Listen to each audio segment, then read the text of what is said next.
Okay, hello and good evening to everyone who's returning for the second episode. Thank you very much for people who showed me support in the first one. Today is an interview that I am very excited to be having. It's someone that I've wanted on the show, especially even when I excited to have the concept of the show. And it is someone who is a longtime friend, a former teammate, a former neighbor, someone that I've gone on plenty adventures with, someone whose ambition inspires me and very happy with to see his success, but also someone who's not very easy to get a hold of. I've been trying to do this interview with him for almost 3 weeks now, but really happy that we're finally here. So without any further ado, I want to just introduce Mr. Dwight Preudhomme to the elephant in the room. So Dwight, welcome. The first thing I just wanted to ask you is just tell us a little bit, if someone were to ask you like, who is Dwight? How would you describe yourself? Um, well, first and foremost, I think the first thing I can say about myself is, like you said, I'm a very ambitious person. So I feel, I'm a footballer, as I think everybody knows. Yeah. Um, yeah, shit, I haven't know how to describe myself. Wait, should I ask me them questions before? No, it's fine, and that's part of the conversation. That's what makes it like very genuine. Yeah, It's not yeah, like a prep. But I just on the whole football thing. That's what our conversation will be, about today. Just like I want to get a little bit about your early football in life, a little bit about your life now as a pro, and also just speaking a little bit about like football in Saint Lucia and where you see it at and what you see can improve. So, kind of the first question I have for you here is, what do you remember as some of your earliest footballing memories? Like, what is the earliest you can remember yourself playing with a ball or going to the field? Like, what is the earliest football memory that you have? I think if the earliest football memory I have is, I think I was in grade six. Yeah, Uh huh. I was in grade six, and I feel that was my first ever actual football match I played for the Dershow Primary School. Uh And I huh. remember we were asked to like bring white and black, like white shirt, black Yeah, pants, yeah, because the yeah. team did not have a uniform. And I went to Hobbies and I got a Ronaldo shirt. Yeah. A Ronaldo Madrid. It didn't have the number behind it. I wrote the number 9 behind it, and I came to football that, and that's one of the things that stuck with me. Yeah. That's my first ever actual match playing football. So okay, because when you're in grade six, you maybe like 12, 11, 12 years old. So before that, what was your experience with football before that? Because that's a pretty, like, in football terms, old age to get started, but Yeah. that wasn't when you got started. So when did you feel you get started? Even like informal stuff that wasn't like major games and stuff. Um, Before grade six, grade five, I feel like I was trying to choose between what sport I wanted to play. I was in and out between football and cricket. So like Okay. I would play cricket in the yard, people like you, and you can remember that.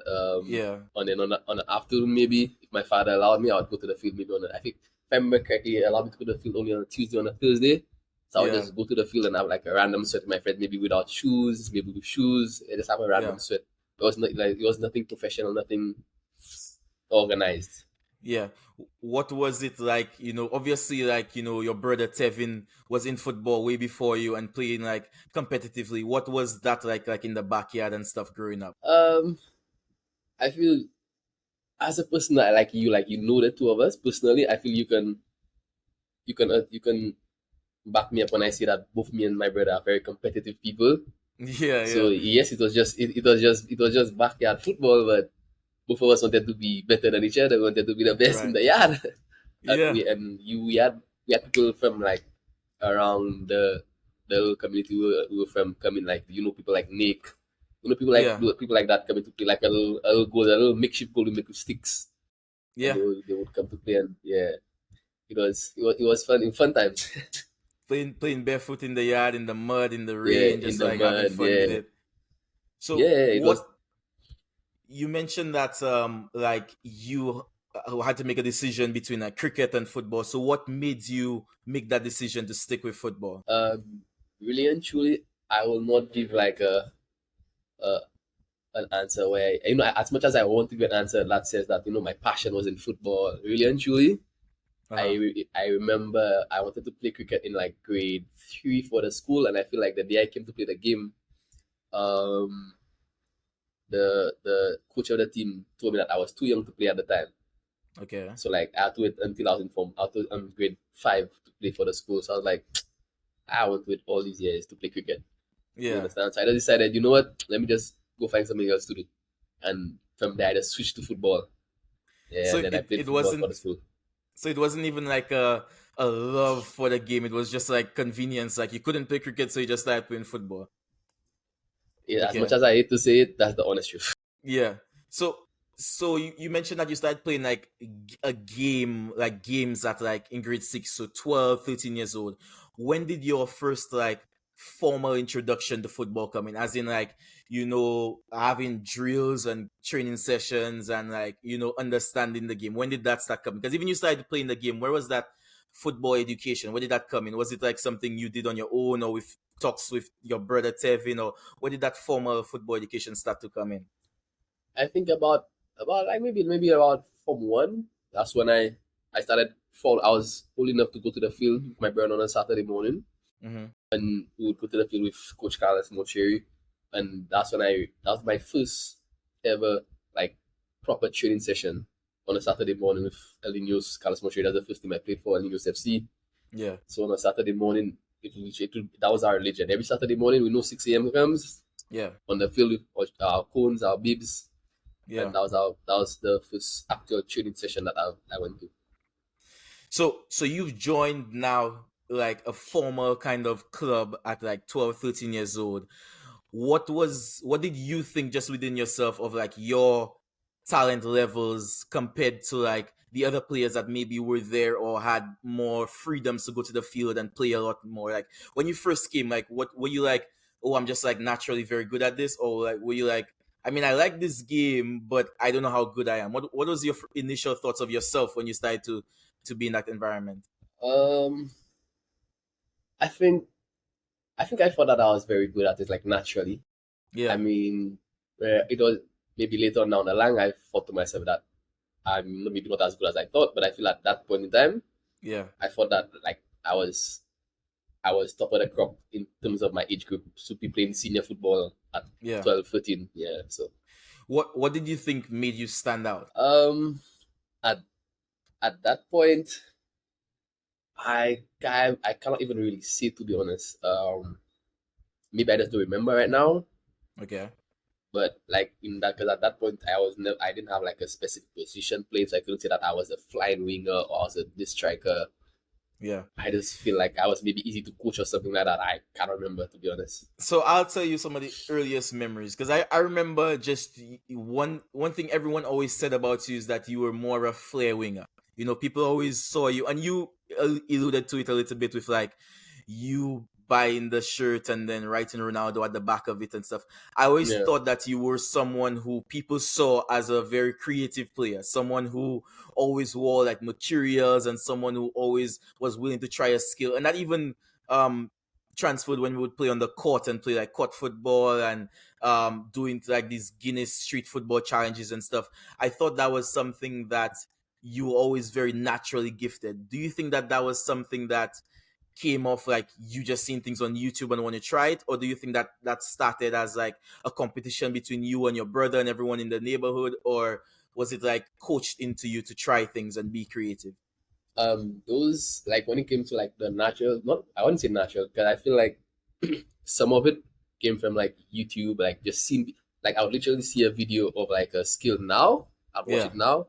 I'll just we had a little field in our backyard. I'll just take a ball, go to the backyard and just try it. So it was okay. a bit of YouTube and just actual practice. So like again, you started playing at like formally or like structured at like 12 years old. When did the love for like watching the game and supporting the game and even choosing a club that you want to support and play knowing players, when did that start for you? I feel it started earlier than when I actually started playing football, because I was always a sports person. Like even in my young days, like 8, 9, like I Yeah, wanted to watch basketball. I wanted to watch cricket.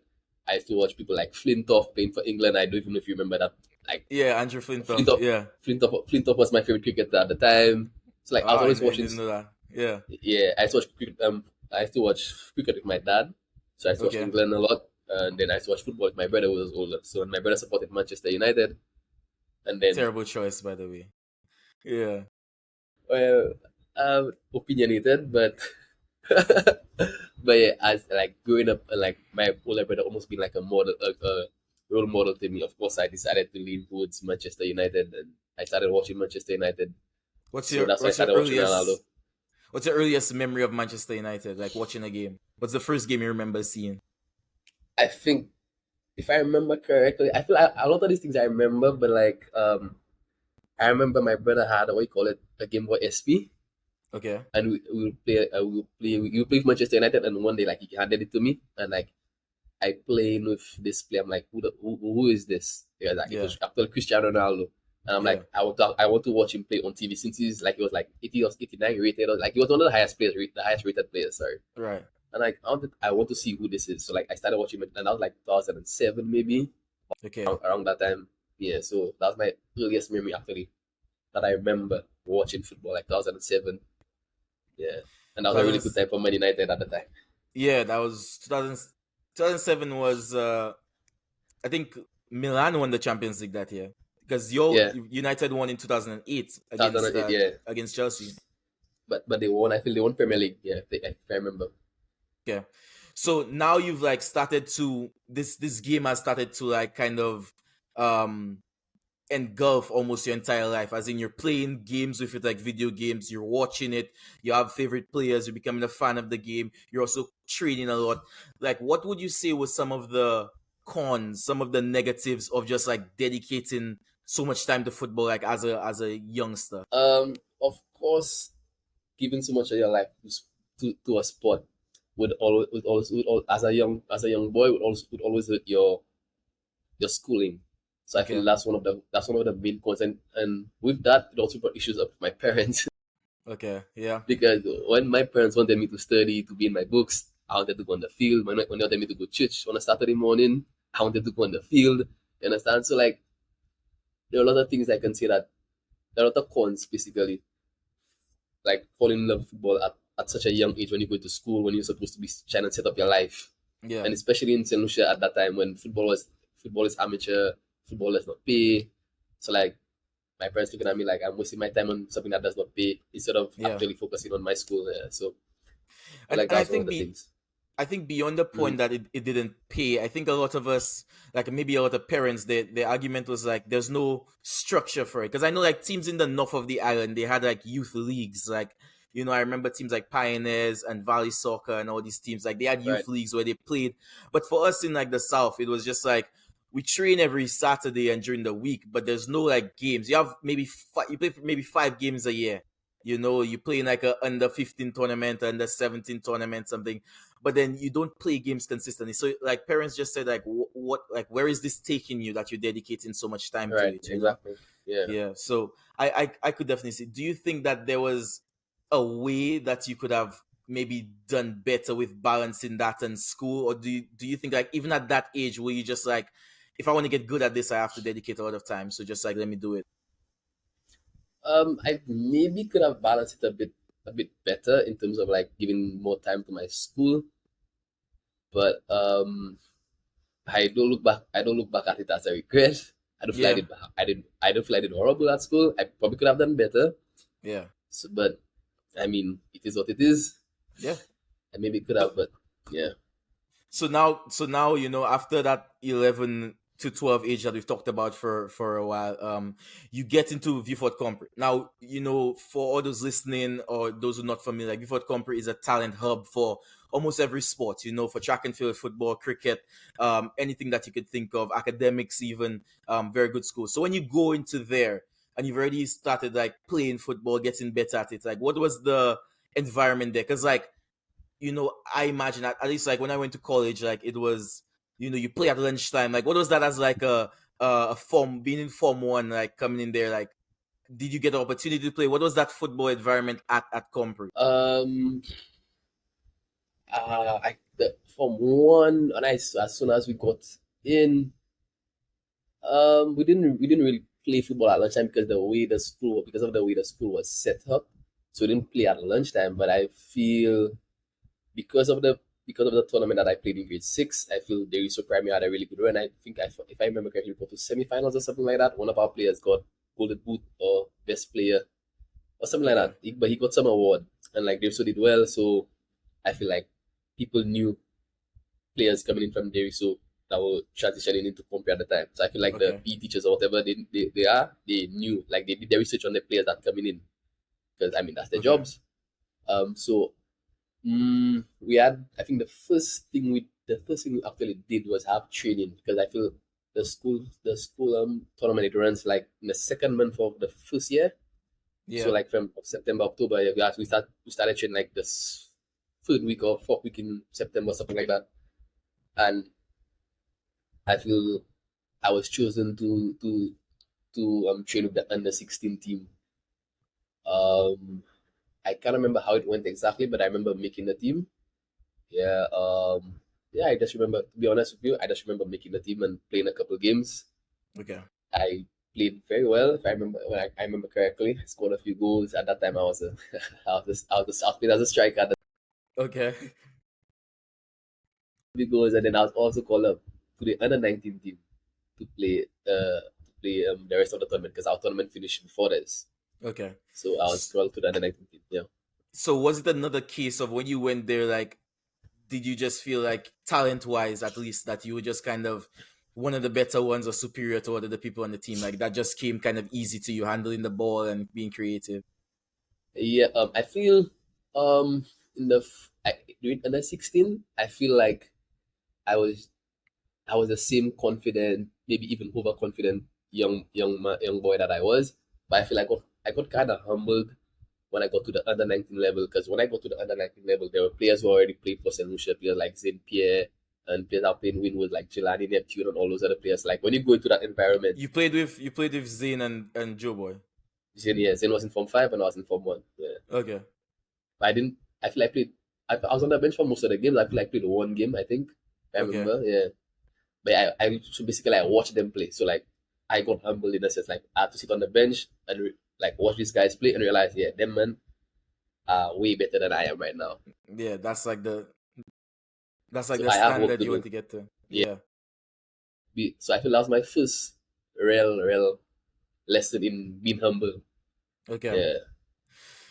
So, like with all these people around you, and you spoke of like some of these guys already playing the national team, and obviously we know Zayn went on to play like professionally at a very high level. Like, what what and maybe I don't know, but was there a push like after a good like season in your in like your first year in Form 1? Was there a push to get into the national team? Because the clubs that we had in Deriso in the south were not like at a level to develop players. So almost like the highest level you could play as a youth player is the national team. So was there a push for the national team from you or coaches recommending you? Because we also obviously know that the coach for you for Belas was heavily involved in the national team. Was there a push for you to get onto the national team, like junior national teams? Yes, there was. Even before I was I think I trained for the national under 16 or under 15 team when I was in grade six. Like I said, from the tournament that we had, they also did Hmm. great. They also did really well Yeah. that year. And I remember going to the school after our semi-final loss or whatever, and they'll keep handing me a piece of paper. It tells me that I'm invited to join the national team. That was in primary school, also in secondary school, in Form 1, Form 2. It was almost the same thing. Like the coach telling me that you're invited to train with the national team. I remember once we went to training way some field way in Babuno. I can't Yeah. remember the Yeah. name of the field, but yeah, we had training there once. Yeah, so yeah, I was. So I feel like as long as you did good enough, you got called up for trials and you got an opportunity. Okay. So, and what would this tell us a little bit about like what these experiences were like? Now you have the best players in the island in the country. Like, what was that like for you, and what came out of it? Like, selection, non-selection. Like, what was that like for you? Again, I think it was another lesson of getting humbled, because as much as I was good, or I thought that I was good, when I got there, I mean, I, in I didn't make the national team, and it's not. I didn't feel hard done. Like maybe the coaches didn't like me. I just felt like I was not good enough at the time, Yeah. because so watching some of these players do the things that they were doing, like I'm like I cannot do that. So like I need to get better. So I didn't make the team, but I didn't feel any way about it, like it was the coach's fault or there was any Yeah. bias. I Yeah. just felt like these players are better than me. Okay. So at that stage, obviously like doing well like locally, like for Viewfort and in Deriso and stuff, but you haven't made that push to like be maybe the best in the country or be on that team that's the best in the country. Did you ever have like, or rather, when did, if any, like thoughts of being a professional player come into your head during that time in secondary school? Um, I feel the desire to be a professional player came a bit late to me. I I think I just didn't see the bigger picture until a bit later on, Okay. maybe like from 3, from 4. But like in those times, really, really and truly, I just wanted to shine wherever I was, which was locally.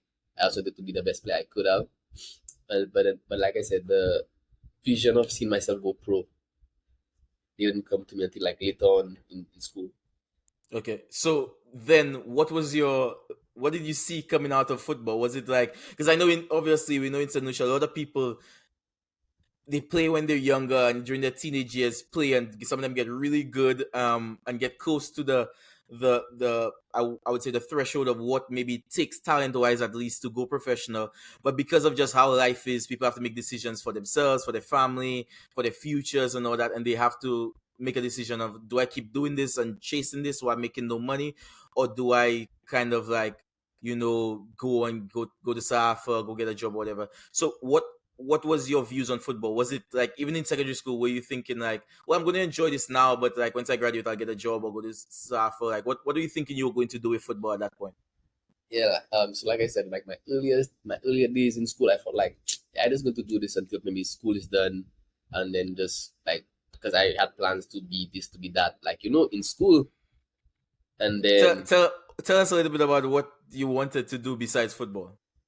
um I had a few plans. I feel earlier in my like from 1, from 2, I wanted to do I wanted to do something like in the like like something like doctor, like that, something like that, something like in the In medical field. medicine, yeah. And then like maybe from 3, I was like, when I was about to choose my subjects, I was like, maybe I want to be an entrepreneur or something else. So like it wasn't about football at that time. I maybe Yeah. feel like from late in from 3, from 4, that's when I decided, I probably don't want to do any of those things. I really enjoy playing football, and if I could get to do this to have an income and survive, not survive but live, and live off the salary that football pays, and get to do something I love, Yeah. I'm like, you know what? Let me have a shot at it. So it was later in like from 4, from 3, from 4. That's when I decided maybe I should try. Okay. So you get to that point and you're saying, okay, maybe I should try. How did you see a professional career coming about? Because obviously, like, we don't live in Europe where there's like these academies, or even in the States. So it's not like, oh, you go through some academy system and then when you get to a certain age you play for some under 23s and maybe get a call up, to the first team or something. So how did you see that happening for you being a professional? Like, what did you see that journey, that path being when you start? Because obviously everyone has a dream, like, oh, I want to do it. But when I think when you get a little older, you start to like plan a little bit. Like, what was your vision? How did you see that happening for yourself? To be honest with you, I did not have any specific vision. Okay. Like for me, I just really wanted to maybe make the national team, and maybe feel that I would play out of St. Lucia in some tournament, and maybe somebody would see me. Like I really just wanted to play for the national team at that point. Like I wanted to get that on my resume like as my first step. But the fact that I never got there, I feel like I never looked further than that. Okay. So yeah. Okay. So you've now like, I'm going to take you now to like Form 5. Form 5 is done. You've written your CXC and everything. So secondary school ends, and like most people, like I mentioned, take that conventional route of either going to SAF, or they go to they go to work, or some people who are very fortunate leave St. Lucia, they go to Canada, the States, the UK for like college or something. But you didn't take that route. Like, so what was your thinking in that time? That's like, secondary school has ended now, and like, because the real thing I remember staying consistent in your life was football. Like, you always kept playing football, in tournaments, in training, wherever it was, you were there. So what was your thinking at that time that like secondary school had ended? Um, to be honest with you, I feel my dream of going pro didn't last really long. Maybe when it started in from 3, from 4, it ended at about a year or maybe a year or two after leaving school. I Interesting. played football. I love football. Yeah. I couldn't see myself not playing football, but I didn't think that I envisioned myself going pro. So like Okay. I would I worked a few jobs like normal 9 to 5s, whatever. But like Mm-hmm. like you said, I wasn't really consistent with that. But the Yeah. one thing I was consistent with was like going to In training. football. Like yeah, football was like it was just I had a really was I still have it. I still have a die-hard passion for football. You understand? So Yeah. it wasn't even really about going pro. I wouldn't miss training, and you know that I wouldn't miss one day of training. I would always be at Yeah. training. But I at that time I felt like I almost gave up like going pro because I wouldn't do the extras. I would go to training, but Yeah. the extras that you needed to go professional, I don't think I would do that. Okay. I'll wake up on the morning and I feel like the people who want to go pro should be going for runs, going to the gym. I wouldn't do that. I would just wake up on the morning, go throughout my day normal if I was at work, if I wasn't, and then on the night or on the afternoon just go to training and come back home. So I Yeah. love playing football, but I don't think that I really saw myself going pro. So I didn't push myself because at the time Do I feel it you was way harder to make it pro than it is now.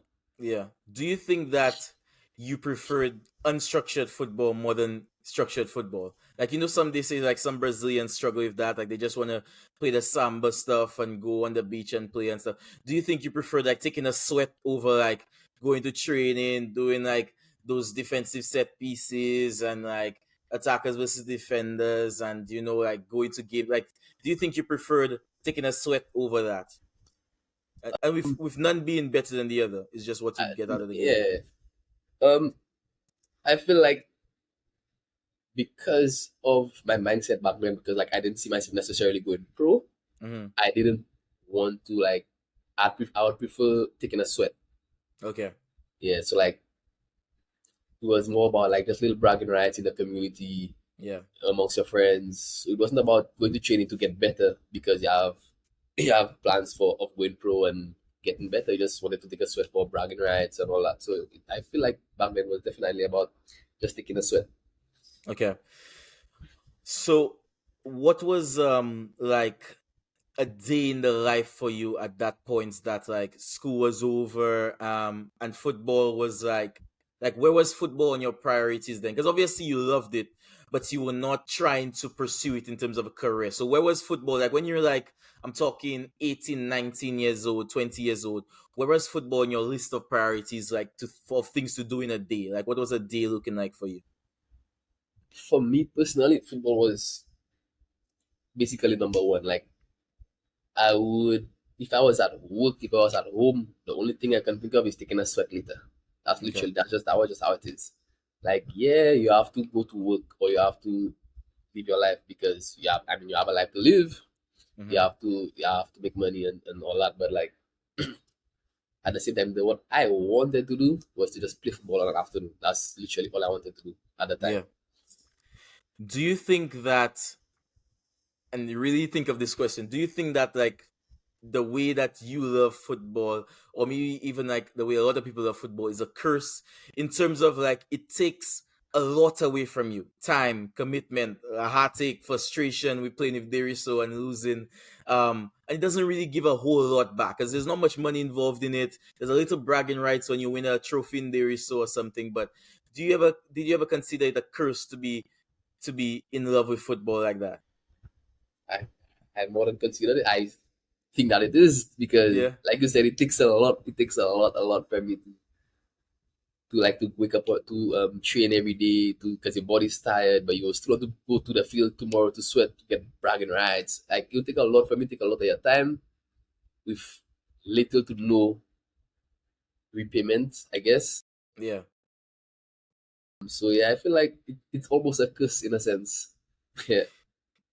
How would you like how would you give or describe just the feeling of like, because obviously we know our community Deriso and we've seen so many talented footballers come through Deriso, and even some now that they're still into the game, like for example like Brad and stuff. Like how would you describe like football to people like that? Like they've given so much to the game and dedicated like almost their entire lives up to now to the game with like little to no repayment. How would you talk to them about football, or like would you ever stop loving it or choose something else? Like, Um, I wouldn't say to like choose something else. I feel like if it makes you happy, I feel you keep on playing football. I feel okay. We mentioned Brad, for example. Um, Brad has been, I started when I was growing up. I started watching playing foot. I started watching football with Brad, like watching Brad play football. Sorry, yeah, and now I play football with Brad, and Brad is almost out of the game. And you understand, he still has the same passion that he had this season alone. yeah, I've seen Brad cry tears when yeah, they were so lost. You understand? Um, it's I feel football is just one of those things that when you lose the like, for example, when we play with Darius, so you lose a lot. It's yeah, that truth. You lose yeah. a We lot, know, we know. Yeah, but but I feel like all the losing makes like the moments when you win. Like I feel like last year we placed third in the league, and it was kind of refreshing for people like me that has been there from like 15, 16. yeah, There is always struggling at the bottom with relegation, and seeing that finally this year we placed third, and again it was almost a curse because that renewed my hope in there so that maybe we could go on to win something.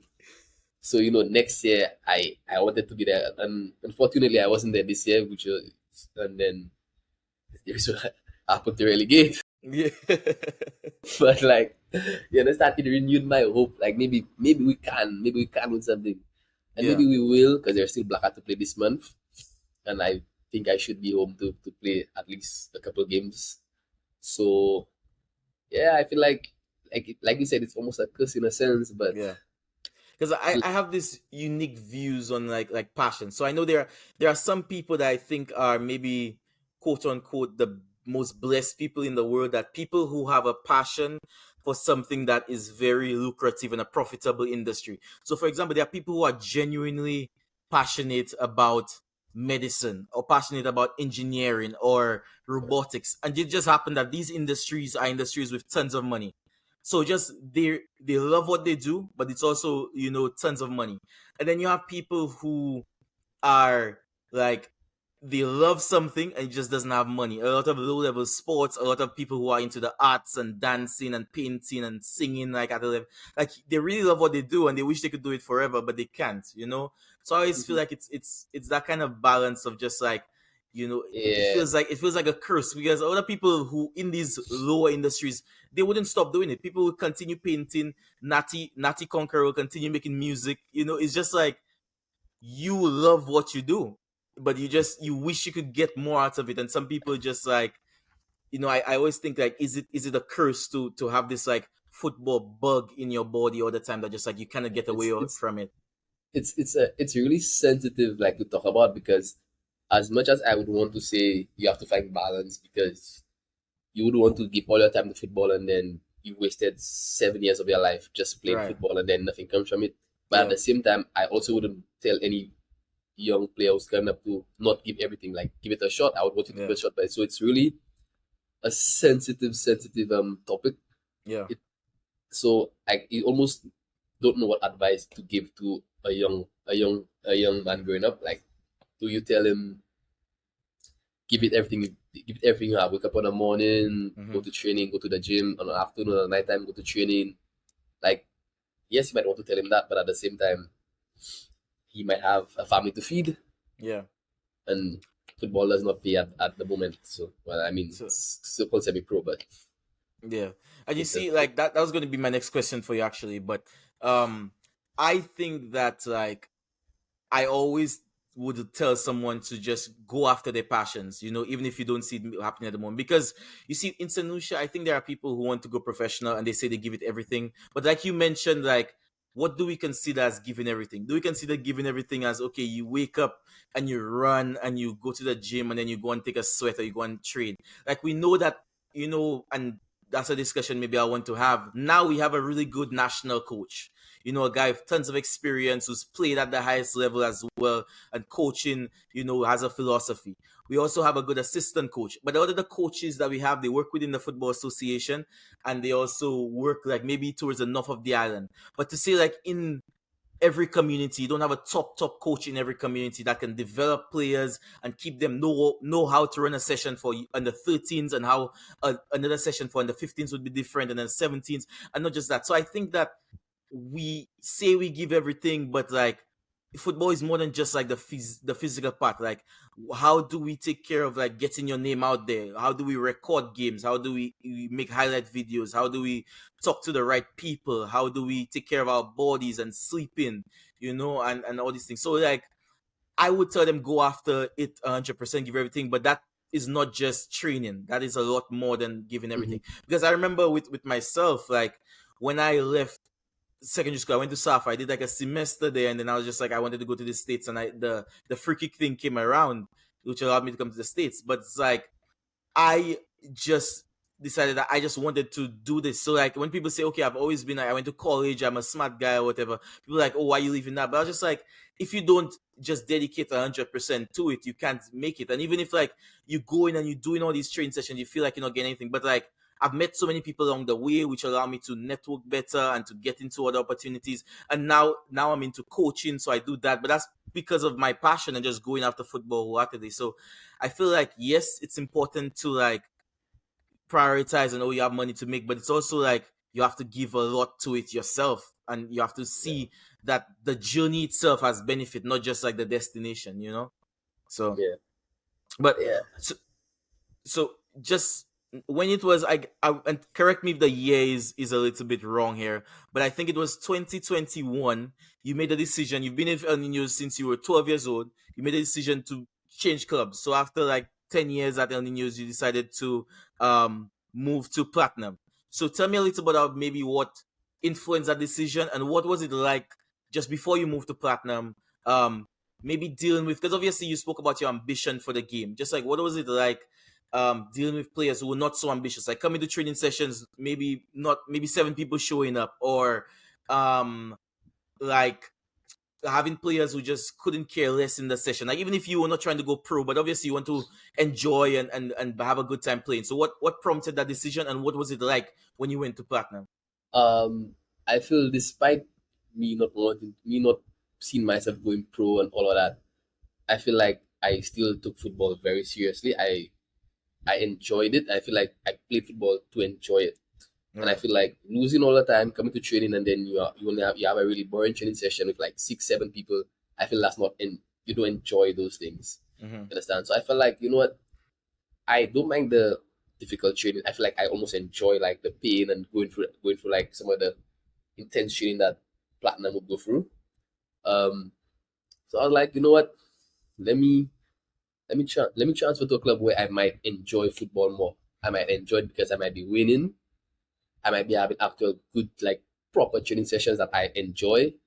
So it was more about enjoyment, like enjoying my football at the time. I feel I wanted to enjoy it a bit more, so I feel like, maybe Platinum is a team where I can enjoy my football more. So let me try. And did you enjoy your football there? What was it like when you were there? Football with Platinum. It, I didn't play more than a year at Platinum.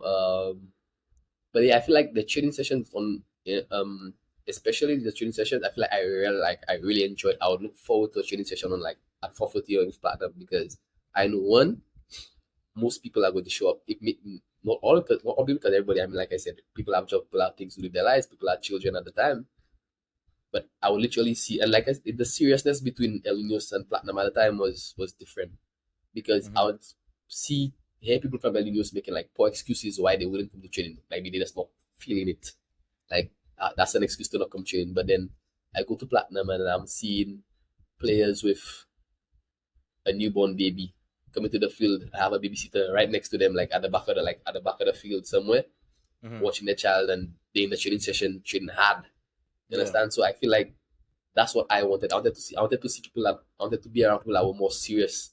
Like, they wanted to train hard, they wanted to enjoy the winning games, winning trophies, you understand? So that's what I wanted to be a part of at the time. So I feel that's what really influenced my decision to join Platinum. Okay.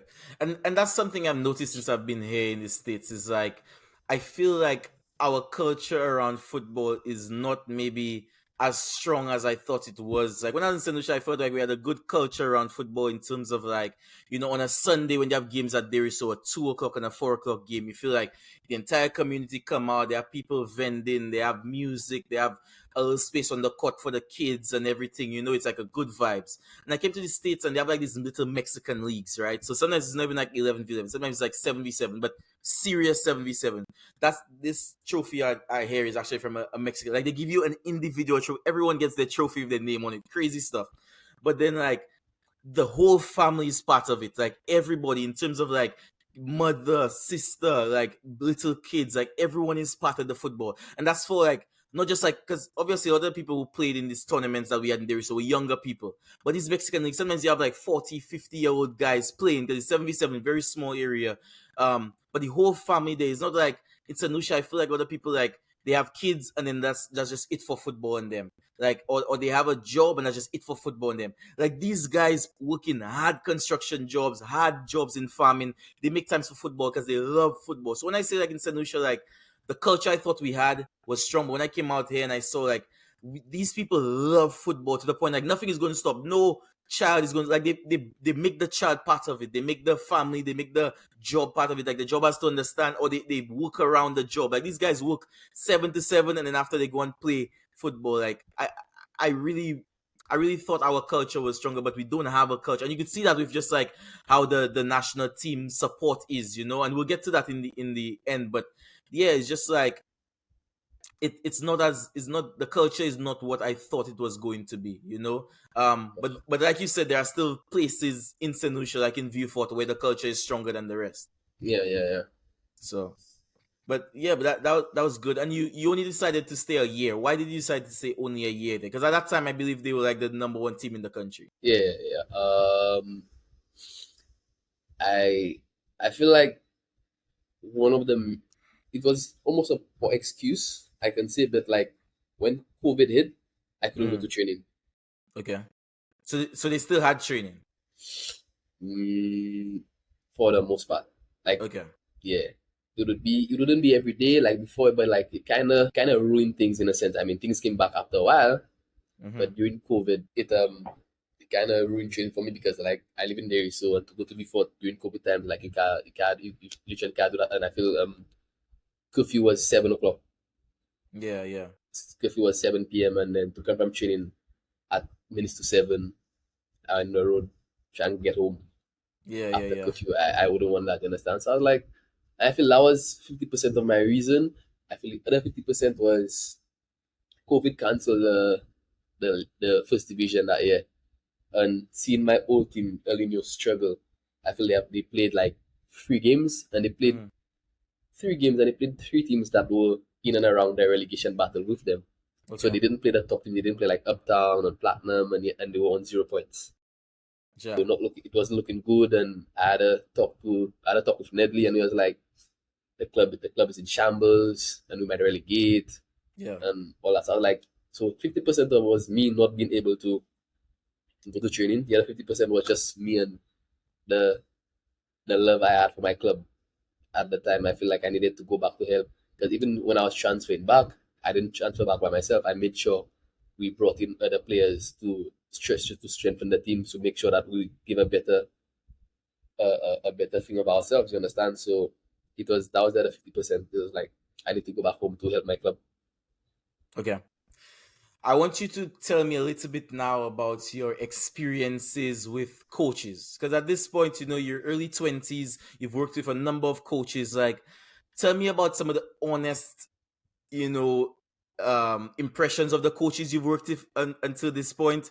Tell me a little bit about like some of the best advice that you've gotten, some of the worst criticism about your game that you've gotten from coaches. Tell me a little bit about just you working with coaches up to this point. Um, Even in my 20s, I did not have a lot of experiences with different coaches. I feel I maybe had one Bayless in secondary school, Mm-hmm. Bayless at Platinum, Celis. I only played for Linus, so Celis was the coach, Carlos Monche was the coach. So I didn't have a vast experience like with different coaches. It was just a handful. But I also Yeah. had Jelani Neptune as like the junior team in Deriso as a coach.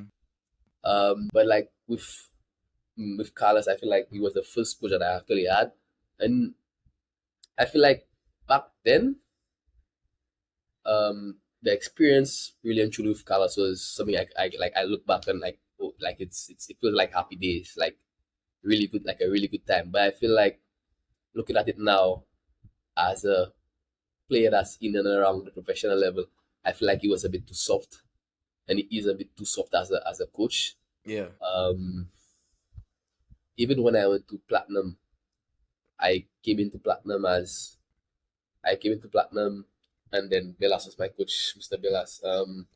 He was a bit more rigid, I can say, than Carlos. You understand? I remember this one day going to train with Mr. Belas, and he tells me that he's setting up a specific drill for attackers to make sure attackers drop back and defend. And I feel we didn't have that we had more leeway playing for Linus where it was more of a like a sweat. Like attackers didn't have to drop back and defend. There was no formation. You don't defend in any specific formation. It was more easygoing at El News. So that was my experience with Carlos. Understand? With Bielas, he was a bit more rigid. I remember him telling me in that specific training session that I really need to work on my defensive work. Hmm. Okay, I feel like I've been honest with you before that specific training session, and that was one of the training session that stuck with me. Before that training session, I feel like I did not know how to defend. I could not put a foot into defend at all. But I feel from that day, that stuck with me that Mr. Bella said that even if I'm a winger, I have to learn how to defend. I have to drop into the center to defend when we have the ball and try and like show us different ways of defending. And like from that day onwards, I just took it upon myself to learn the art of defending. Sadly, I became a defender, but I probably took the advice Yeah. too literal. But yeah, yeah. So I feel that was one of the coaching advices that stuck with me as a I wasn't even young at the time. I was like what 20. I couldn't say I was a young man. I was basically in football terms. I'm a grown man. Yeah. Yeah, so you understand. But later in my life, like last 2 years ago, I feel Coach Joshua Lam came came to Deriso as a coach, and I feel that's probably where my passion for football, like going pro and doing all that, reignited. Okay. Because he came to the training sessions. I was injured at the time. He had like the first month of the team with Deriso, and I was injured, and I would just come by the field just to watch. Like, so he would tell me like, like he really appreciates me coming to the field just to watch. Even if I'm not injured, a lot of people would find like being injured an excuse to just stay home. Like Yeah. I'd come to the field, try to do a little recovery, try to help out with training sessions. You understand? And then I remember like maybe the first 3 weeks of me training, he put me on the side. I was like, you're this good, so why have you never played for the national team? Yeah. Like outside of St. Lucia, like I explained to him, like I really didn't try or I didn't, you understand? Like I never really had the motivation to go as far as what you're talking about. And then he's telling me that, you understand, like I have what it takes to, I have the natural talent or like, what it takes to become a national player to play football overseas. And he's telling me that I just need to put in a little bit extra work, sharpen up my fitness and stuff like that, and I could go further than where I'm at now. So I feel that's what reignited my passion for wanting to go further into. Okay. What did you think were maybe one or some of the worst criticisms that you got as a player from coaches or a coach that you remember? Like something Uh, that sticks out. to be honest, the one I remember the what I spoke about with Mr. Belas and me not Okay. just being lazy and not chopping but not defending, that one stuck with me. Like I said, also the most recent one is literally a couple maybe last month, like Yeah. last month or 2 months ago. I was with the national team. We were at training, and then I was really not fit and not at my best. Yeah. And I remember like Stern, the national team coach, just telling me that I need to stop feeling sorry for myself. Like I'm on the pitch and I'm not confident. I'm just here feeling sorry for myself. Like that really touched me. Yeah. You understand? So yeah, I feel that was the most recent one. Those are two things I feel like I wouldn't say they're negative, Yeah. but they were not What you wanted to motivational. hear, maybe. Yeah, Yeah. Yeah. I think my experience with coaches in St. Lucia, especially, like, I remember my first two coaches were Brad and Sellers the same way. And I think those two coaches are two very, very passionate coaches. Like, Brad and Sellers live and breathe football. You know, Brad will forever, like, even when his playing days are over, he'll be involved somehow, whether it's just coaching or I think maybe I think I think he's in. I think he's the coach of the females team now.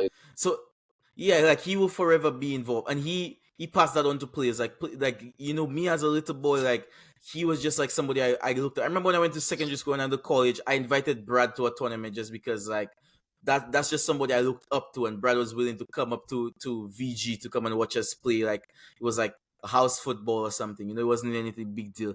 But it's just like that's the kind of relationship I had with Brad, and I would never forget, like, him doing that and really appreciate that. And so it's the same way. However, I think the passion was ignited, and I think thanks to them, I'm still so much heavily involved in football. But I I don't know how much of the technical stuff I learned, And sometimes I look back on it like maybe I wish I had done maybe some stuff on my own at that point. But I remember a lot of training sessions were just like square passing, were just like wall passing. We've done that drill so many times. It's just wall passing, just touch layup, touch layup, touch layup, layup pass, and all that. I remember like just turn with the control, working on that turn as you get the ball. Like so many Saturdays, so many weekdays, just getting the ball. And it's just like we did not play a lot, and I think that's really important for young players to just play and be in game situations a lot to learn how to use your technique. But also we didn't do a lot of like tactical stuff to really understand it. We spoke a lot about football in terms of like being fans, like, oh, United is my team, or Liverpool is my team, or whatever, but we didn't do a lot of like breakdown and tactical, like, did you see what this player do, and like understanding the game. And I think even that translates to the senior team, like the Deriso team, how they play, because you could still see not an understanding of football and what to do in a certain situation, that you have defenders taking risks that they shouldn't. You have like strikers going onto the wings, like when we have like Luanga and all these people, like there was still a lack of tactical knowledge in that sense. And I don't think I learned that until I maybe came to the States. And not knocking anyone, because I just like you teach what you know, and you try your best. And even some people know the stuff, I'm sure they do, but maybe don't know how to teach it. That's another big thing. But a lot of that I had to kind of learn on my own. And I think that's something that I really struggled with, is just like understanding where I had to be in relation to other players, because I didn't play a lot of like, formal football young. I played with the national team under 15, but very young. I didn't play a lot. Like when you're 7 years old, 8 years old, that kind of thing. It was just like little games in the schools kind of thing. So my views on the coaches were like, yeah, like these coaches taught me passion, and these coaches really ignited a flame that still hasn't been put out. But in terms of like technical stuff, tactical stuff, I learned some things, but I think a lot of it was just with, like, I did a lot of individual sessions with you, with other friends, with myself, just on the field, learning and dribbling through cones and playing off wall and rebounders and all that. But yeah, so now, like, you're just going to dive a little bit, like, obviously, like, this is something that's a part of you, and you've playing football all the time, and you're thinking about football, talking about football, buying shit. There was a time where I know Tevin had a business like selling shirts and everything. Like, what was your support system at this point in your life? Like, the people around you, what were their feelings about you dedicating this time to football, or like, doing a lot in football? What was your support system like at that time? Family or friends or whoever around you? Um, I don't want to sound like that guy, but I do feel like I had support. I would I wouldn't say I didn't have support, but like I feel what it was is it was just people not they wouldn't knock me down per se. So like I wouldn't have my Okay. mom say like don't go to the field, like that doesn't pay, like you know how old people in St. Lucia get. Yeah. Like you understand they will try to knock it down because football doesn't pay, whatever, like all you do is come home hurt. You understand? Like she wouldn't knock it Yeah. down. If I came home hurt, she would rub it for me and like you know stuff like that. Hmm. So I didn't feel like they wouldn't motivate me or try to help, but they wouldn't not help if I needed help in a sense. I don't know if that makes sense, but it's something like that. Yeah, So yeah, like yeah, so it's not like they would come to the games to watch me play. yeah, They wouldn't do that. But if I had something to do for my mother, like today at 4 o'clock, and I tell my mom like, okay, mom, I kind of busy. I have a game to play. She's like, okay, it's fine. You could go ahead. You right. understand? Like, so it's not like she or they, my dad included. It's not like she or they knock me off and like tell me like don't play football or not do this or not do that. But like I feel like so I kind of I guess you can say they supported in a sense, Hmm. but it wasn't like overly supportive. Like like you said, people back where you are now, the whole family would come to watch Hmm. because but it's not like that. But I do feel like they try to knock me down. It was just you could go ahead So, and do what you're doing. do you think you wanted that support from them? Um, I wouldn't. Yes, I guess you can say that. Yeah, you can say that I wanted it. I mean, it didn't. I didn't feel horrible that I didn't get it, Yeah, but if it wouldn't hurt for them to come to see a game or to come to watch, it wouldn't hurt. I wouldn't mind.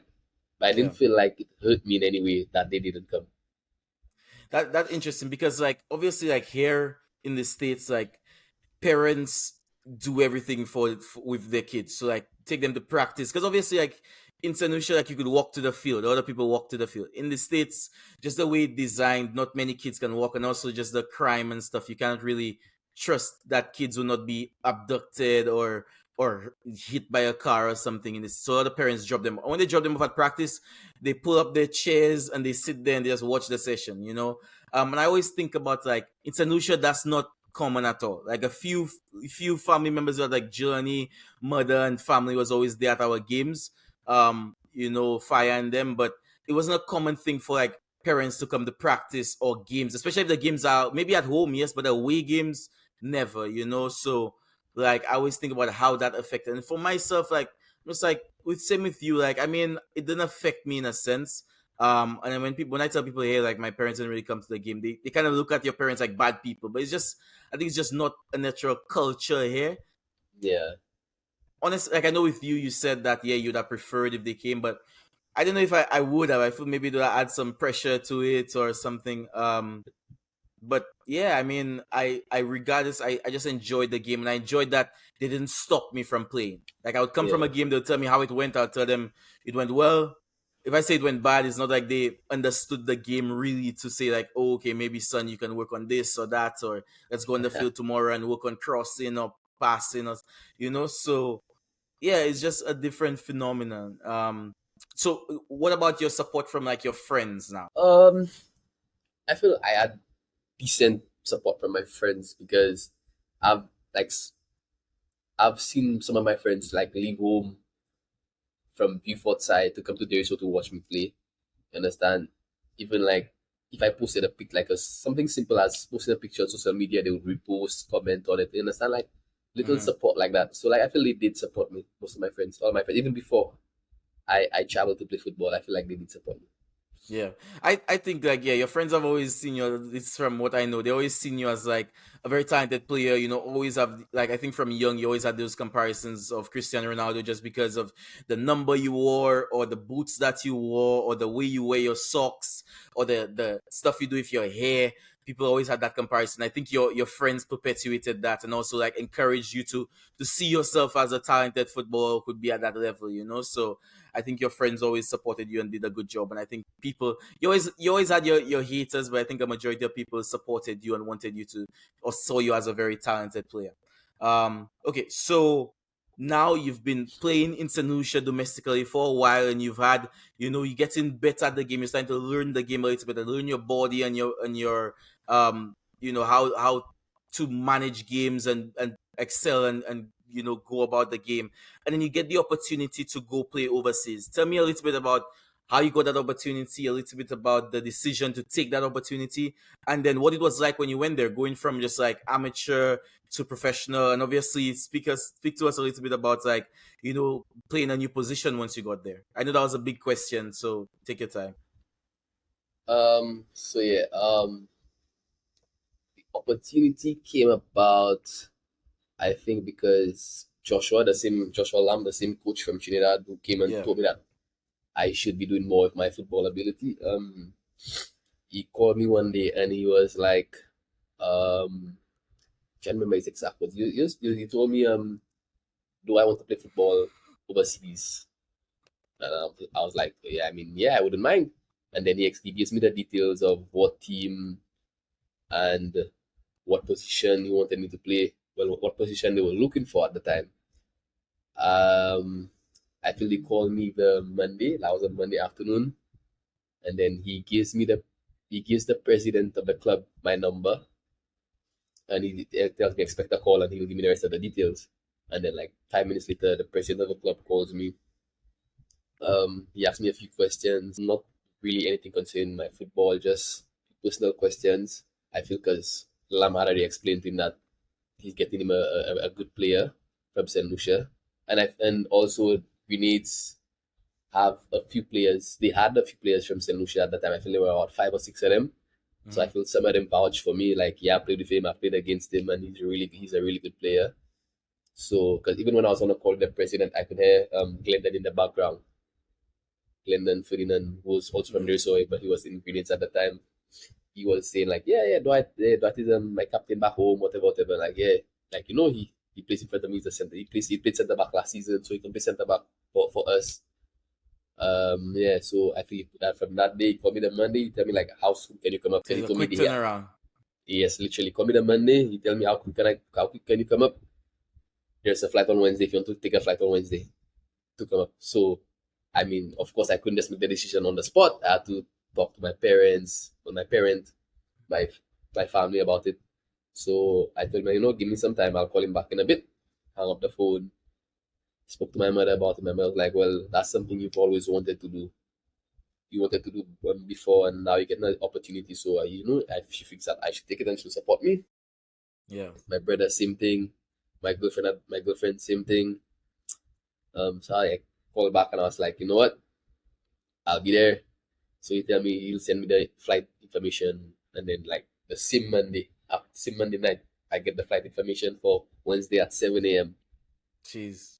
Yeah, so I have basically one day to pack my And stuff. say goodbye and everything. Yeah, so it was a lot to take in at the time. Like yeah, like I literally just got my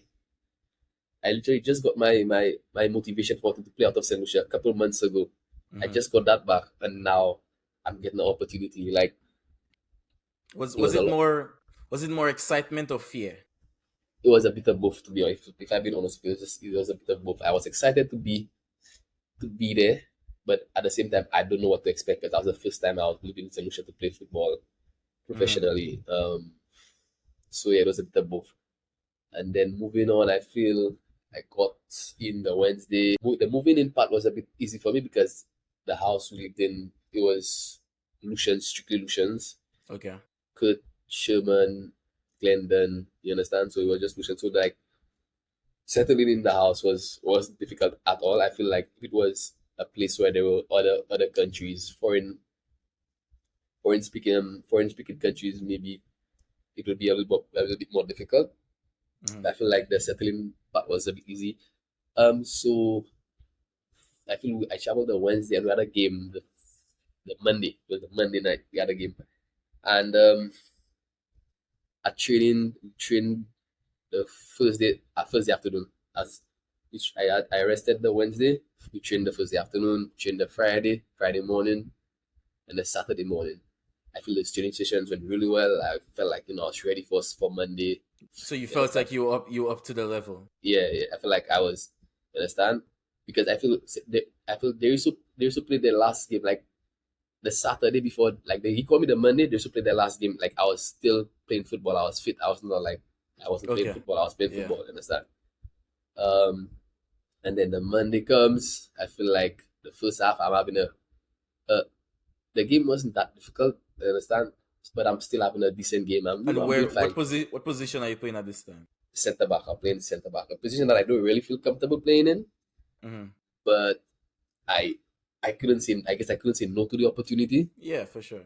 Yeah, so I had to and I spoke to the coach like I feel the first day he spoke to me. I told him like I'm not really well. Well, I guess Joshua told him that I'm not really a centre back. I play defensive midfield, but I could play centre back. Okay. And he told me that in his time he was a defensive midfield and he would play centre back. So he understands my situation. Then yeah, it should be easy for you. You understand? So he try to make me feel like Yeah. yeah. So yeah, during the game, the first game, the Monday, first half is going really well, and then I feel what really made I feel my experience in Antigua it was it wasn't the best as in my footballing career. Like it wasn't the footballing part of it. It wasn't the best. One because of that very first game, I come in and then everything's going well, and all of a sudden I go into a tackle for our keeper, first striker. Like three of us go into a tackle, and then I look down at my knee. My knee is swollen. Like Mm. very first game, I don't want to go out, but I don't want to I literally go home Wednesday. I Yeah. don't want to leave the people. And one of the reasons why I was brought in was because Somebody got the injured. the two of the centre backs were injured. The other centre back playing next to me was strapped up. Yeah. Kitty's on the sidelines injured. I Sure. can't. I was like, I cannot come here on Wednesday and And get then injured the injured Monday. on Monday. Yeah. And before that, I only ever had one serious injury in my life, which was sometime last year. Yeah. I was never really an injury prone person. You understand? So at halftime, I tell the physio just tip that up and I go and play, and which was probably not the best idea because I had a horrible first second half. I literally could not change directions. I couldn't do Yeah. anything. So I feel like that kind of moved that kind of that kind of moved some trust in the coach in me Yeah. because he didn't know I was injured. Yeah, he saw some Right. tape on around my knee, but he didn't know that my knee was swollen. I feel the Yeah. only person who knew that for whilst I was in Antigua was probably me and the physio because I'd go to him like the physio. I'd go to the physio's house Yeah. and he would like check on it for me, like rub it, not rub it, like finger around it, do what you call that, the Uh, tension. yeah. Yeah, like he would check on it for me, but like nobody really knew that my knee was basically gone. It was my MCL. It was my MCL that had a sprain. The second grade tear or something like that. So all this time that you have this injury, you're still training. Still training, still training. Yeah, so I Okay. feel like I Just if, wanted to make a good first impression. yeah, and I feel I made it. The more I wanted to make a first impression, the more I made it worse. But I feel like it was a mixture of me being injured and the nerves of me knowing I'm injured. So like And I it's know I'm just injured, so I don't want to make a so mistake to show that I'm you injured. exactly. You know you cannot run properly. You don't want to go into a tackle, so you're always thinking like more about the game than you should. Yeah, so I feel that made it a bit worse. But I feel like that was in January. But I feel like by March I still had pain in my knee, but I could have moved it a little bit better. So Mm. I feel the coach saw it. The coach saw me playing a little bit more confident, so he started giving me more game time because I was on the bench from like January to March, and then we had a little break like in February, like a 2 week break, so we didn't really play. Yeah. But then in March, the coach started giving me some more game time. He started playing me in defensive midfield. I feel like playing a couple minutes in the right back, in left back. You Okay. understand? I started playing some more. You understand? So I feel that's one of the things that made my footballing experience in Antigua not the best. But I Okay. mean, it is what it is. You have to move on. You cannot just sit there and dwell on it. Yeah. So yeah, and I think one of the worst parts about my experience in Antigua was that we we were on top with, and it wasn't just like a personal experience; it was like a team experience. We were on top with on top by 5 points with 2 games to go. We needed to get 1 point to secure the title. Yeah. First game before the game before the last, we lost. The last game we drew. We needed one win from those 2 games, right? Yeah. The last game we drew, but we lost the title on goal The difference. difference. Sure. So that was kind of painful. And then yeah, so like and I feel I had the flu on the last game, so I couldn't even play the last game. Yeah. So like that all that was like, what am I really doing here? It it just soured it. Yeah. Yeah, what am I really doing here? Did I even improve the team at all?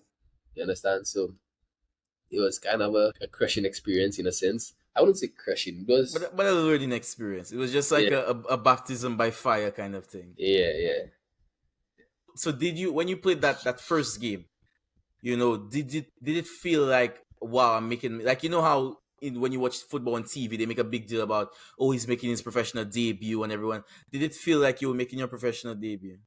Yeah, it felt that way. It felt that way. Like I said, So I was a bit fearful, and like fearful and excited at the same time. But I feel like before the injury, I feel like I was handling things pretty well. yeah. Yeah. Okay, cool. um so what have you learned so far from just playing that new position, like at center back? What have you learned about playing in that position? To be honest with you, I just feel like that's the only thing I've learned is that position is It's almost not not for for you. me. It's not for me. To be honest with you, like I'm somebody that I like to take a risk to be brave on the ball. Yeah, I feel like that's part of my game, but I don't feel like you could do that in I center could back, do like that in center back like I would be able to in midfield.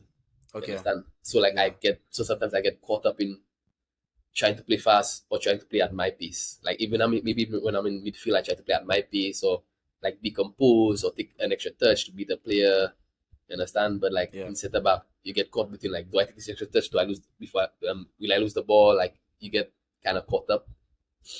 But yeah, And you see, that now that I coaching a lot more, I try to always think about, or find it interesting rather, how players interpret certain positions. Because sometimes you will see a player who's like, I'm a defensive midfielder, and you put him at center back, and you want to see how he interprets it. Because some players will go into center back and they will see themselves as a midfielder, as in, like, as soon as they have the ball, they play the pass, they're stepping into midfield. Without you even telling them, that's just how they see the game. Some players, they're wingers or they're defenders or midfielders. You put them at a full back, right back, left back, and they see themselves still as a midfielder. So they get the ball, they step inside, or they get high up the pitch. And in some players, they're attacking players, and you put them in defensive positions, and now they just want to be so risk averse. Like, they don't want to take any. All their passes is just sideways, backwards, because they're just like, I'm a defender now, which means I shouldn't take risks. So it's always interesting how one players do it on their own, and also how coaches tell them, hey, it's a new position, but this is how I want you to see the position, not just like center back means no risks. So it's interesting how that is. But moving on, just like, as we head into the end, there is just like, so obviously, you're heading to like the twilight of your career, because age wise, and just like what you can get out of the career, with how you started. Like, where is your head at as you go into this, like, final years of your professional or high level playing career? You might, still have 10 years playing in Sanusha, but playing at a high level, competitively professional. Where is your head at, and like, what do you want to get out of the game for the rest of the time that you're playing at this high level? um, really and truly, currently, I just want to just like enjoy the experience. 'Cause I don't feel like I could go, like you said, it's people don't sign people at 28, 29, 30 years to go from a professional in the Caribbean. Like it's happened, but it's rare. Yeah, From a professional in the Caribbean to professional in Europe to understand to make a big money move at that age. So I feel personally right now I just want to enjoy it. Like I said, let's say me I was doing it in St. Lucia, I was enjoying it. I was doing it for free and I was enjoying it, so I can get paid to do it and enjoy it. yeah. Because Okay. it's because despite everything that happened in Antigua, I feel like I still enjoyed like being around the team, traveling, like all that, everything else that comes with it. Being a Yeah, professional, I feel like I enjoyed most of it. So I feel I want to enjoy it, whether it be for 3 minutes, for 3 more years, for 5 more years, for 10 more years. yeah. I just want to enjoy it, and I want to like prolong my career. So like I know you realize that I'm always in the gym right now because That's a big part of it. Yeah. yeah. So I try to do a lot of injury prevention and strengthening my knee because my knee was, like I said, was a big problem in Antigua. So I'm really strengthening my knee to like make sure if because I'm supposed to be I might be leaving to go out to another country soon. So I don't want a repeat or Of not just even my knee but a repeat of me any getting injured, injury. yeah, or of Yeah. any injury. You understand? So just taking more care of my body right now. It's a little late. I wish I started earlier, like taking care of my body, not eating the junk food that I would. So I'm on a really strict diet now. I go to the gym often. Yeah. I train a lot harder. I've been losing weight. Even in Antigua when I was injured, since I couldn't move the way I wanted to, I gained a lot of weight. Yeah. And I was on the diet that I was on now, so I gained a lot of weight. I was at like almost 170 for 5'8". That's basically overweight. I was almost Yeah. at 170. Now I just stepped on a scale like a couple hours ago. If I went to the gym, I was 155, Yeah. and it goes down like by the day. So like I just want to make sure like if or when I get an opportunity again to Yeah. travel to play, I just want to make sure that I make the most of it and enjoy it for however long I can. Yeah, and that's important. I think that love for the game, that you're enjoying what you're doing, regardless. Because again, like we grew up playing for Deriso, and it was not a lot of victories. We never won no trophy, but we enjoyed it just because like we went out there, had some fun. Did the best that we can. But I just want to talk a little bit on that point you just made there about like the weight part of it. So I was watching this interview with Marcelo Bielsa, Leeds, and now I think he coaching Uruguay now. And he was speaking about the weight of players, and like some coaches like Guardiola will weigh you, especially in preseason. Like you come in for preseason, you weigh, and almost every day they weigh you and stuff because it's really important to like. I guess I was reading something like because they high press so much City, like their players need to be at a certain weight. That's why you look at their players. You look at Riyad Mahrez and even like Kevin De Bruyne when he's playing at his best is there, and then you see them start putting on weight and they start to be on the bench, or even like Yaya Toure, they have to go. Fabian Delph has to go. Like once you start putting on weight, like you can't really do it. And like some players say that's not good, that's good. Just like how people weight is a very sensitive topic. But Marcelo Bielsa in his interview spoke about weight, and the way he described it is maybe a way that I think I want to adapt if a player ever asks me about weight.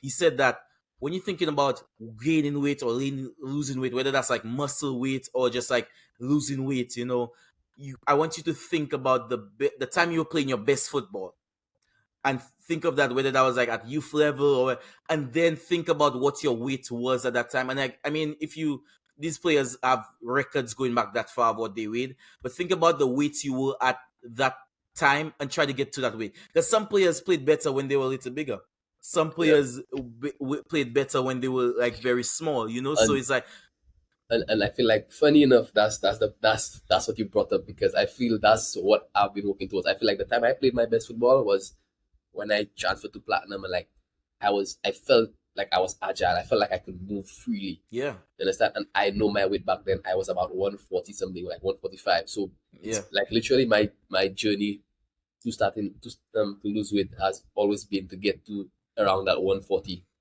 I don't want to get any smaller than 140. I don't feel like it would be beneficial to you, beneficial to me. yeah. But I feel like I have a bit of extra weight than I had when I was at my prime. So I Mhm. at least want to get back to around that 140-ish. I'm close, so I feel like yeah, I should be there soon.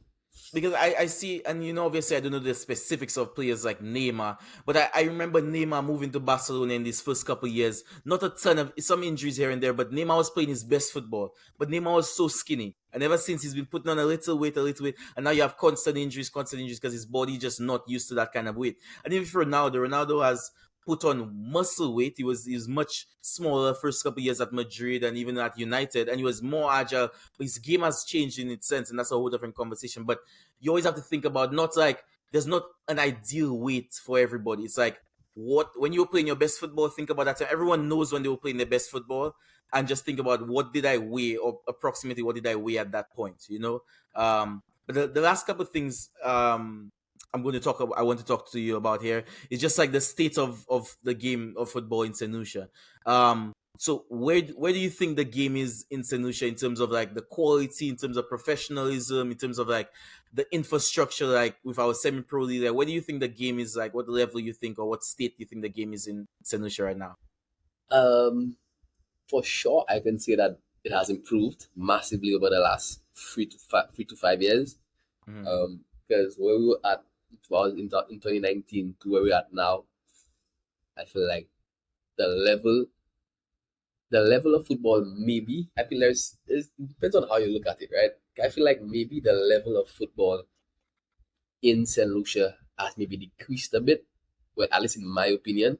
But I feel like it's because a lot of these, I think that it's a positive thing because a lot of the players that we would come to see for Black Hat, like the big names we want to see at Black Hat, and that would make the football level higher. I feel like a lot of these players now get the opportunity to leave St. Lucia Leave. Yeah. to go Yeah. abroad. So I mean, as much as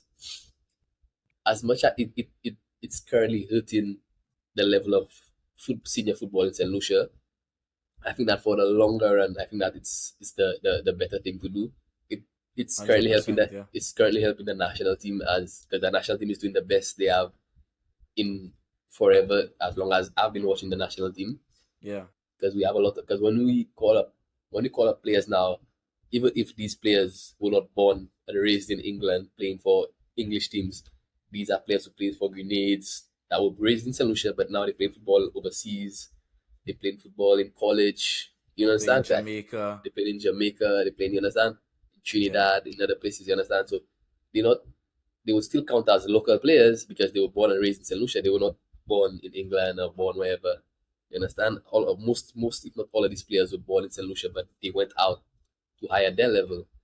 You Yeah. understand? So, and I feel that's a good thing. So a lot of the players now coming out coming out of their communities. When you play for a community, you do that. It's not just about playing Black Hat once for a year, 3 4 games for Black Hat, and then you have a little community fame, or you do this for your community, and then that's it. There, you go back to your community and struggle maybe or whatever, or maybe whatever. But you do this for your community, and then you can maybe get the opportunity to go out of Saint Lucia to play Overseas. football, yeah, and then you maybe come back to play for the national team because you've gotten better, you've seen different things, you've experienced different coaches, different setups, different lifestyles. Yeah. You understand? Hundred So percent. I feel like as much as the football level might have dropped a bit, I feel like Mm. the reasoning why it dropped is for the betterment of our football. Yeah, and I also think it serves as an inspiration to those who remained in St. Lucia still, that hey, like it's possible to come from St. Lucia and go play at these levels, and even further than that, because I 100% expect that one of these players playing in Jamaica, and right now it's looking more than likely to be probably Vino, will end up in a big league like the MLS just because of his performances. So it serves as an inspiration, because growing up we heard a lot about Zane Pierre, but it was a long time before we had somebody on that level. Now we have players who consistently playing professionally and also coming back to the national team, like Melvin, like Avinas, like Vino, and all them coming back to play for the national team, which is good. And we also have players who started at the youth level, like all these guys like Josh, who started with like U15s and still made it all the way through the ranks: U15, U17, U19, U20, U23, and now they with the senior team. So that's just like very inspirational for players. How do you think we continue this? Because I mean, barring like the last game where it was just like a shock defeat to a team that we just beat, how do you think we continue improving as a national team like we have? It's been a very good year for us before the international breaks. How do you think we continue improving as a national team? Um, I I would say just more of the same. But like you said, people like what you say, Josh. Josh, I think you said that went through all the ranks and is now for Yeah, the national I mean team. Josh, Baby Boy, Pogba, Vino, all of them went through all Sebastian, the ranks. Yeah, yeah, Sebastian. Yeah, even players like they have what's his name, Ansi. He played. You had already left St. Lucia, but he played yeah, like but Ansia and and play on the U15 and everything, and now he's senior team. Yeah. yeah, both us, all a few of them. Yeah, so I feel like if we continue like that, like we have players, I feel it might not seem fair to players on the outside, or like if you're not playing for youth, like youth national football. But I feel like the core of the national team should always be players that have been part of the national team or professional setup. Okay. So I feel like we should, like, if we can continue to groom footballers and not players that just playing football, but to Right. groom actual footballers from whether it be under 12 or under 13. Make sure I I have not thought about the how, but I think that the result should be like we should have players from that are born in St. Lucia that maybe go through the under 15 levels, under 16, and maybe by the time they're 16, they should be playing out of St. Lucia, playing in an actual professional league, and so they can come back and have a good input to the national team. Hmm. So I feel Yeah. like that's what the way that you're saying, yeah. So you said that you don't know the how, but now I'm going to ask you to really think about the how of what can we do. That's the final question I have for you tonight. Is what can be done to grow the game in St. Lucia? Because um, I think we have some good resources now. With like the surfaces are a lot better than when we were playing in the youth levels. We have lights that we can extend playing times on. What else do you think can be done to improve the game? And I'm talking holistically, not just with players, but players, coaches, the game itself, like the support around the game, fans. Like, what can you do? What do you think we could do to really grow this game to be like a national like passion of people going to watch football, like we see in Derry? So Um, I feel like we have a few things that we can do as fans of going to watch game. I feel like we personally as St. Lucia, we need to support like football more. I feel like the crowds are decent, but I feel like yeah, we could do better. Like I have a couple snaps on my phone of like me being on the bench in Antigua and like taking a snap of like a league game, and I'm like why are there so many people there? Like that are no fit. Why there are so many people yeah, there? You understand? Like you go to a game in Antigua by it's a normal. It's not even a national game. It's a normal league game. yeah. Maybe So, the what so why do you think that? Because like the thing is, people in St. Lucia talk about football so much. Everywhere, everyone has a team. Everyone supports Manchester United. Everyone supports Liverpool, Madrid. Everyone talks about football. Why is there such a disconnect between people talking about football and people showing up to Boss Issue to watch our national team or watch the semi-professional games? I really don't have an answer to that. I wish I did.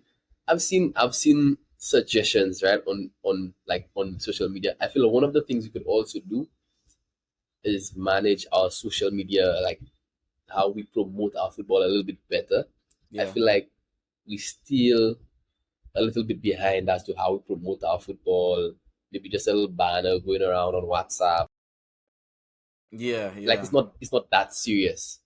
I feel like if we get a bit more serious for how we handle our social media, because I was watching like the Black Hat social media for the upcoming Black Hat, and like I mean, it's all right. It's Black Hat, so it's going to pull people, but the social media isn't something you look at and say, "I want to be there." yeah. Like it It's doesn't not like pull it's you. not like it's not like how they advertise a fit. Yeah, they doesn't pull you to come to the game. You understand? So I feel like we could do better if like social media and things like that. Imagine I was watching I was watching some I don't know if you know Jesus Husbands. Yeah, yeah, I know Jesus. Yeah, I yeah, saw him. I saw him. Now it kind of funny, but at the same time, it will make a lot of sense. But yeah, I don't know if it's possible. I saw him tweet or post on Instagram about he would personally make an app. Like you know how the Premier League has an app where you could have a fantasy league. yeah, He add the semi pro league, and it's like yeah. to get more engagement with the players and make people get to know the players and all that. Yeah, He would make an app so people have to a have a fantasy fantasy league league for the semi-pro. for the semi pro league. But I mean, might be a bit of a stretch because now you'd have to check in statistics. But I mean, Yeah, all of that is part of growing. exactly. And you could start with just basic statistics on how to like um come up with how much players cost. Like players well from this season will have a good sense of how to start. So like maybe top scorer, this amount of millions, or it's a good way to get people Yeah, involved. Yeah, yeah. So I thought that it was a really good suggestion. good suggestion. So Yeah.